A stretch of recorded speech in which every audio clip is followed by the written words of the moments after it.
Ladies and gentlemen, happy Thanksgiving. And I needed to move away from the family and the dinner table so I could go to the bathroom and deliver this type of content, all right? Because I need to talk about this. And yeah, I did took a little dump and stuff like that, but I cleaned myself, flushed the toilet, and there's some wipies, you know what I'm saying? Grandma got some wipies out here. But anyway, Back Thursday, right? Oscar de la Hoya seems like he doesn't have overly confidence to put Kid Austin in the ring with Shakur Stevenson. Now, for the last couple of days, Shakur Stevenson and Kid Austin has gone back and forth, trying to secure a deal, trying to finalize a deal after William Cepeda was supposed to be fighting Shakur Stevenson February 22nd, but William Cepeda had an injury during the fight that he fought Tevin Farmer, in which it was a good, close fight, right? So Kid Austin, one of the phenom in the 135-pound division, is there to be great, right? Just like the greats in the past. Sometimes they win and sometimes you lose. But at the end of the day, you gotta give Kid Austin props for trying to dare to be great right away and fight Shakur Stevenson, who's a 3-division world champion and super featherweight unified champion, currently now holding the WBC title. Now, Shakur Stevenson been ducked by a lot of people, especially last year in 2023. And the only one that's actually really calling him out is Kid Austin. But Oscar de la Hoya doesn't seem highly confident in putting his prospect, in which he called the prospect, in which he is really in contention as a contender as the number 2 WBA ranked fighter. But he still see him as a prospect, right? That doesn't mean that he doesn't have confidence in him becoming a star in the sport of boxing or develop him and being a cash cow, in which Golden Boy Promotions know the model of building a fighter into being a cash cow. A la Canelo Alvarez, the 4-division world champion, super middleweight undisputed, King Nello, a.k.a. Cartelo, a.k.a. Cash Nello, a.k.a. Payday, a.k.a. Get the fuck out of here, man. Now, Back Thursday, he's basically trying to hold Eddie Hearn accountable for trying to give a prospect a deal to fight Shakur Stevenson, right? Shakur Stevenson is entertaining Floyd Schofield's Kid Austin, in which he wasn't in the past. Feel like Kid Austin was not in position to get a title shot from him or get a fight versus him. But who is calling out Shakur Stevenson? So Shakur Stevenson at this time is entertaining it. But the only thing, look, I respect Oscar de la Hoya as a fighter and a promoter, but when Oscar de la Hoya did his Back Thursday last week, it's kind of the opposite of what he was saying this week. Last week, he was saying that the problem in the sport of boxing is fighters. Fighters are the one that want the bag, that they don't want to fight the fight, that they're not like back in the days. They don't want to be great. You know what I'm saying? But Kid Austin wants to be great. So what's the problem in this Back Thursday? This Back Thursday, Oscar de la Hoya is actually sounding like he's trying to prevent his fighter from daring to be great.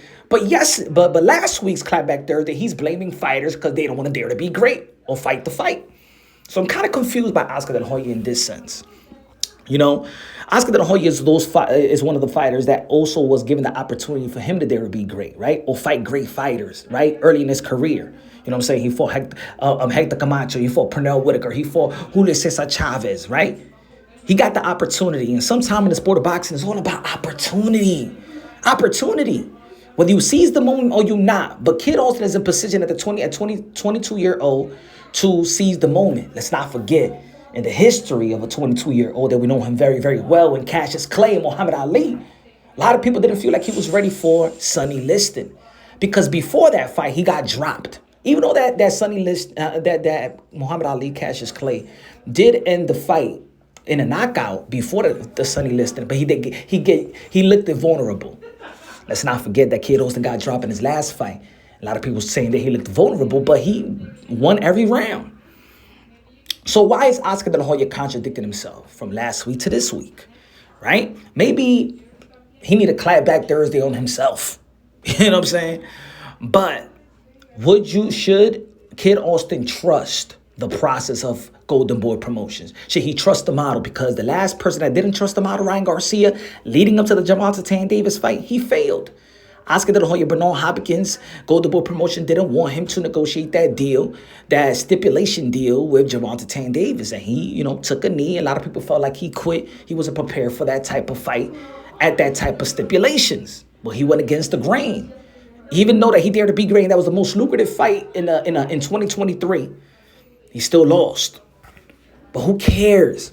Let's not forget that Frank Warren had he trusted Daniel Dubois to face Joe Joyce. And yes, Daniel Dubois did lose. He did lose. But look at Daniel Dubois now. He learned from his losses. It's not really a loss. It's an experience. At the age of 22, win, lose, or draw. If Kid Austin loses, so what? He's 22 years old. He'll get back. He'll get back in the rhythm of things. As a matter of fact, he'll be in the same position that he's in right now if he lose to Shakur Stevenson.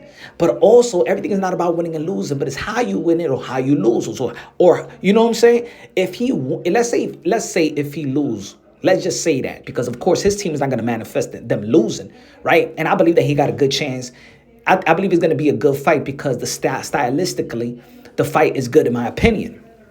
But let's say if he does lose, in which of course, I think he's going to be a massive underdog in the bookies because of his inexperience in compared to Shakur Stevenson. If he does, he'll probably be in the same position he is right now. But then it depending how he loses, because if he loses competitively or controversial, he won't go back in the ranks. But what about if he wins? Then he dared to be great. He beat all the odds. We saw what happened when a guy like, let's say, a Teofimo Lopez, a lot of people saying that he wasn't ready to fight Vasily Lomachenko, or he wasn't even prepared to fight Richard Comey after the Nakatani fight, remember? So we can't hold these fighters back. The great stories in the sport of boxing is those who exceeded the expectations. Nobody thought that Manny Pacquiao was going to become an 8th division world champion, right? 5-time lineal, 12-time world champion, the ambassador, the son of the humanitarian, the greatest karaoke singer of them all. Nobody thought that Manny Pacquiao, after losing twice and getting knocked out twice early in his career, they thought that Manny Pacquiao was going to be Manny Pacquiao. Marquez lost early in his career, right? Bernal Hopkins lost early in his career. So it's not about winning and losing, but it's how you win and how you lose, and how if you lose is how you come back from it. I believe it's a good opportunity for Kid Austin, and shout out to Kid Austin and his dad for being so confident and being in position to get that type of fight. Now, I don't really know. They saying that Kid Austin did tweet the DM of Oscar De La Hoya, which states, "My man, I seriously believe in your son so much. I have love for him, but he's 22, and I know how to make a champ for the next 15 years, not run the risk of getting beat because he had no experience. If you're telling me make it happen, then I will. Happy Thanksgiving and have a blessed day." Well, that's what Oscar De La Hoya is saying. But, this Thanksgiving, maybe he's drinking some good wine, a little liquor. Se está dando la pata. Yo no sé. Maybe in the morning you be like, you know what? Let's just pull back on this. Trust me. Or maybe he just say, you know what? Dare to be great. Do whatever y'all want to do and stuff like that. But if y'all do, we out. I don't know the situation with Golden Boy Promotions and Kid Austin. But Kid Austin have been highly independent. You know what I'm saying? They was independent. They did their thing in the circuit. They put them. They bet on themselves since the beginning of their career, right? Bet on themselves, and then they signed a co-partnership with Davies Entertainment, and they signed a co-partnership with Golden Boy Promotions. So in the end of the day, they'd be really independent and going against the grain or being a trailblazer in the sport of boxing.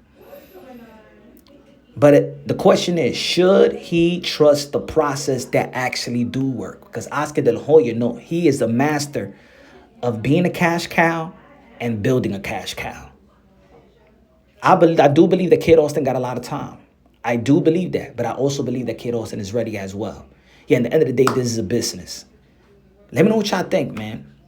I would love to see Kid Austin fight Shakur Stevenson, but if they don't, I could also understand it. Because I do believe that Golden Boy Promotions got their best interest in Kid Austin. And when sometimes you go against the grain for the people that has built it for years and decades, sometimes it falls flat. I brought up Teofimo Lopez, right? They gave him the opportunity to face a Richard Comey and Vasily Lomachenko when they didn't think that he was ready, right? But also, let's not forget when Teofimo Lopez left and took the purse bid and won the Triller, and then that has been the business downfall of Teofimo Lopez as well. So you got to trust, trust the mind of and that's why you got to give also Oscar De La Hoya the benefit of the doubt, because he mastered the arts in and out the ring. There's no better people than guys like Bernal Hopkins and Oscar De La Hoya, Eric Gomez, that knows the in and out the ring. and any company. Let me know what y'all think, man. Subscribe to the channel. Subscribe to the channel. This is Punch Unboxing, aka Mr. Moonshine himself. Happy Thanksgiving. Love you. God bless, and on to the next.